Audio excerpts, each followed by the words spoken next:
Welcome to the Oil and Gas Report, brought to you by Katch. We're broadcasting live here at the 2012 Global Petroleum Show. I'm your host, Walter Schwabe.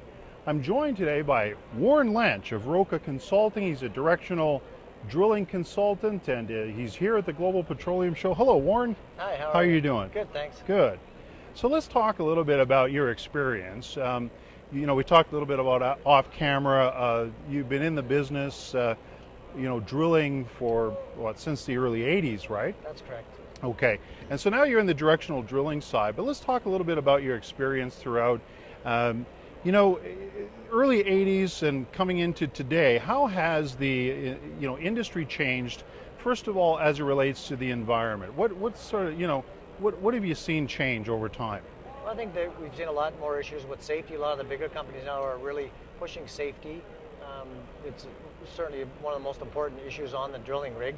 There's a lot of issues that are unsafe that they've taken care of. Environmentally, we've certainly seen a lot of companies come forward now, including this company here with their Katch can and their upper Katch can and the Kelly Katch can, especially with the invert drilling fluid, which is a mixture with diesel and oil.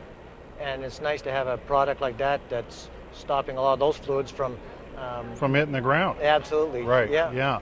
It's the zero spill system, I guess, is what you're referring to Absolutely. there. So as a driller, I mean, back in the day, right, in the early 80s, I mean, that stuff was hitting the rig floor and pretty much all over the ground, right? Absolutely. So that's kind of, what do you see as the difference there? I mean, is there, from the operational side, do you see a cost savings? Do you see changes in the operation? Absolutely. I mean, just the cost of the drilling fluid alone is extremely expensive. So if you have a way to catch that and reutilize it, as opposed to just letting it go to waste, then certainly there's a big cost effectiveness.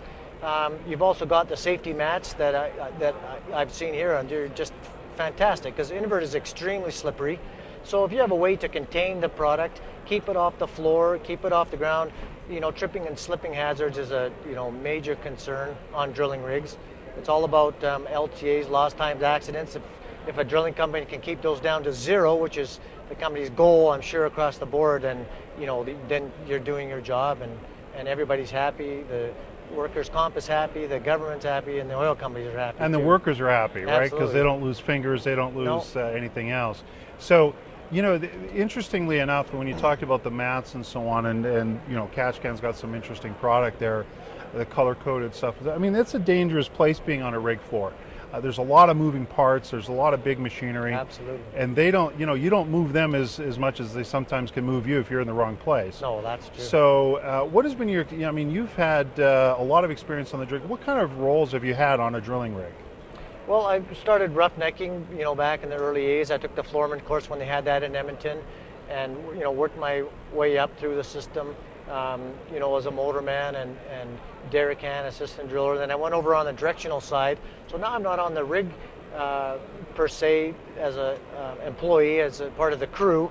We're in the shack to the side of the rig, but you still see all the environmental issues and the safety issues that have just come a long ways in the last 20, 30 years compared to the way it used to be, and it's really a nice change, and it's great to see that they've implemented these changes. Are you seeing that straight across the industry? I mean, there's still work to be done, is there not? Like, there's still companies that need to, maybe implement other systems, much like the zero spill system that Katch Can has. What percentage are you seeing out there that is maybe adopting stuff like that? Well, you'd love to see 100%, but I think the other aspect of it you're seeing is safety.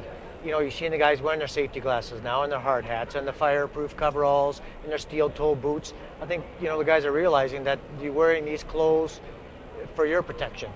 When it's in the middle of summer, and you're dying in your Nomex coveralls, everybody would like to cut the sleeves off and stay a little bit cooler. But when you see how fast accidents happen and incidents in the industry, you realize that you're wearing that safety gear for your own protection.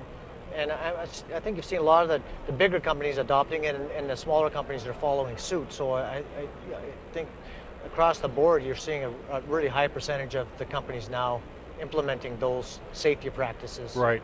It's really, safety needs to be a system, and it's also a frame of mind, I would think, Absolutely. wouldn't it be? Yeah. You know, you have to, each worker has to buy into that system. And of course, the companies, I would think, also have to buy into the concept of a system, you know, a safety system, not only for the rig, but then also, of course, as it relates to the environment, you know, systems right. that help them protect the environment and reduce the size of their footprint. Absolutely. Warren, thank you so much for coming on the Thank Oil you. and Gas Report. If you've been spending some time with us here this morning, we've been speaking with Warran Lench of Roca Consulting, and he's been talking to us about environment and safety as a directional driller. And we're here at the 2012 Global Petroleum Show in Calgary, broadcasting live. This is the Oil and Gas Report, brought to you by Katch. I'm your host, Walter Schwabe. Thank you for watching.